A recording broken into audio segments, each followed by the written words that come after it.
Hello दोस्तों, नमस्कार। मैं हूं आपका दोस्त होस्ट ए कुमार। आज का टॉपिक विशेष है, अच्छा है। और मैं काफ़ी दिनों से सोच रहा था कि एक अच्छे टॉपिक पे बात करूं। तो आज मैंने एक टॉपिक कवर किया है जिसका नाम है बांझपन। बांझपन क्या है और यह जो है कितने प्रकार की होती है।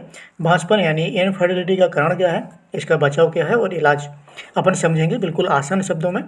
टॉपिक मैं लंबा लेके नहीं जाऊँगा, तो आप समझ लीजिए कि बांझपन किसे कहते हैं। तो दोस्तों, आम बोलचाल की भाषा में समझें तो जब कोई कपल 1 साल से अधिक समय तक बिना गर्भ निरोधक का इस्तेमाल किए कई प्रयासों के बावजूद गर्भ धारण यानी कि बच्चा कंसीव ना कर सके, तो इसे जो है बांझपन या मेडिकल भाषा में इनफर्टिलिटी कहा जाता है। बांझपन आज के समय में जो है एक बढ़ती समस्या है जो दुनिया भर में करीबन 48 मिलियन कपल्स को प्रभावित करती है। सिर्फ जो है हमारे देश भारत में ही देखें तो जो है हर 6 में से एक कपल्स को जो है बांझपन यानी कि इनफर्टिलिटी की समस्या है।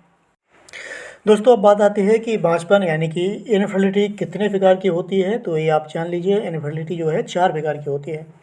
प्राइमरी इनफर्टिलिटी, नंबर 2 पे है सेकेंडरी इनफर्टिलिटी, नंबर 3 पे मैंने रखा है अनएक्सप्लेन्ड इनफर्टिलिटी को, और नंबर 4 पे है एक्सप्लेन्ड इनफर्टिलिटी।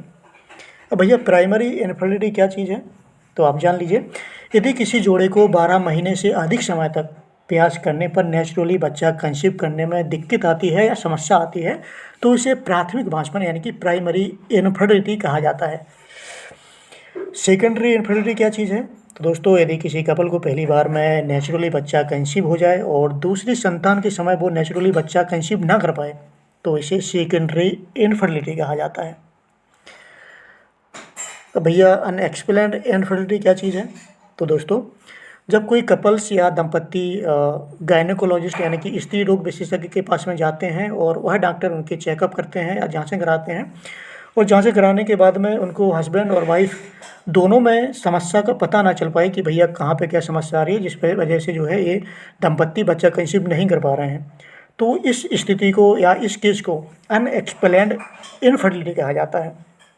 अब आप जान लीजिए एक्सप्लेन्ड इनफर्टिलिटी को। तो दोस्तों, इस केस में क्या होता है कि जब कोई दंपत्ति या कपल्स डॉक्टर साहब के पास में जाते हैं और डॉक्टर साहब उनकी जांचें करवाते हैं, चेकअप करते हैं, और डॉक्टर साहब जांचों के बाद में उनको बांझपन के कारण का सटीक पता चल जाए कि भैया कहाँ पे क्या समस्या आ रही है जिस वजह से ये दंपत्ति बच्चा कंसीव नहीं कर पा रहे हैं, तो इस स्थिति को या इस केस को एक्सप्लेन्ड इनफर्टिलिटी कहा जाता है।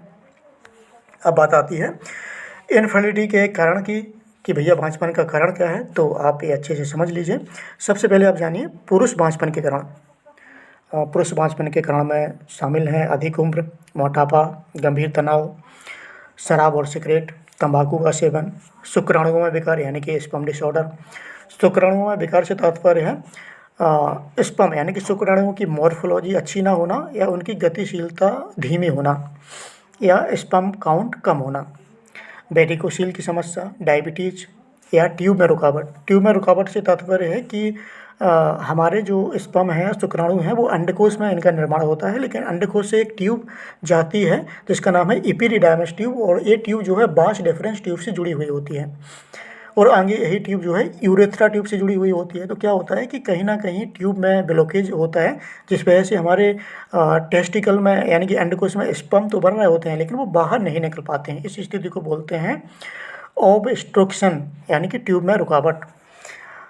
अब बात आती है महिलाओं में बांझपन के कारण की। तो महिलाओं की अधिक उम्र या हार्मोनल इम्बैलेंस होना, यूट्राइन प्रॉब्लम, डैमेज्ड या ब्लॉक फैलोपियन ट्यूब का होना, गलत खान पान, नशीले पदार्थों का सेवन, थायराइड की समस्या या गंभीर टेंशन लेना। इसके अतिरिक्त भी कुछ कारण शामिल हैं जो आपकी स्क्रीन पर मैंने लिखे हुए हैं। अब बात आती है बांझपन से बचाव की। तो दोस्तों, सजगता ही बचाव है, फिर भी आप जान लीजिए। जंक फूड से तो बिल्कुल ही दूर रहें। धूमपान और शराब बांझपन के प्रमुख कारण हैं, इसलिए इनसे भी भैया दूर रहो। अपने वजन को नियंत्रित करें, सुस्त जीवन शैली ना रखें, इसलिए नियमित रूप से हल्का फुल्का व्यायाम करें। तनाव से दूर रहें, अच्छे काम करें जिससे आपको खुशी मिले। रोज़ जो है 2 से 3 लीटर पानी पिएँ और मस्त जो है 7 से 8 घंटे की नींद लें। इसके अतिरिक्त संतुलित आहार खाएं, एंटीऑक्सीडेंट से भरपूर फल और सब्जियां खाएं, हरी सब्जियां खाएं, अंडे और ताज़े फलों को अपनी डाइट में जरूर शामिल करें, दूध दही आदि का सेवन करें, ड्राई फ्रूट्स और बीज जैसे अखरोट, अंजीर, बादाम, मखाना, किशमिश, खजूर, सूरजमुखी के बीज, अलसी, चिया के बीज आदि का सेवन करें। दोस्तों अब बात आती है बांझपन के इलाज की। तो आप जान लीजिए बांझपन कोई बीमारी नहीं है, ये बस एक स्थिति है जिसे योग्य उपचार और निदान से ठीक किया जा सकता है। यदि बांझपन के लक्षण महसूस हो रहे हों तो देर न करें, जल्द से जल्द किसी स्त्री रोग विशेषज्ञ यानी गायनी डॉक्टर से कंसल्ट करें, परामर्श करें, अपनी स्थिति के बारे में बात करें।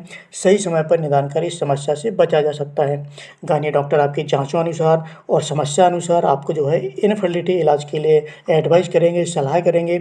और इलाज के रूप में वह आपको जो है ओआई यानी कि ओवुलेशन इंडक्शन यानी दवाइयों द्वारा इलाज भी आपका कर सकते हैं। इसके अतिरिक्त आपको जो है आईयूआई के लिए भी बोल सकते हैं, आईवीएफ की सलाह भी दे सकते हैं। इसके बाद एक इक्सी तकनीक के बारे में भी वह आपको बता सकते हैं। अब आईयूआई, आईवीएफ, इक्सी क्या चीज़ है, तो इसके ऊपर भी मैंने फुल टॉपिक कवर किया हुआ है, जिसका लिंक आपको डिस्क्रिप्शन में मिल जाएगा।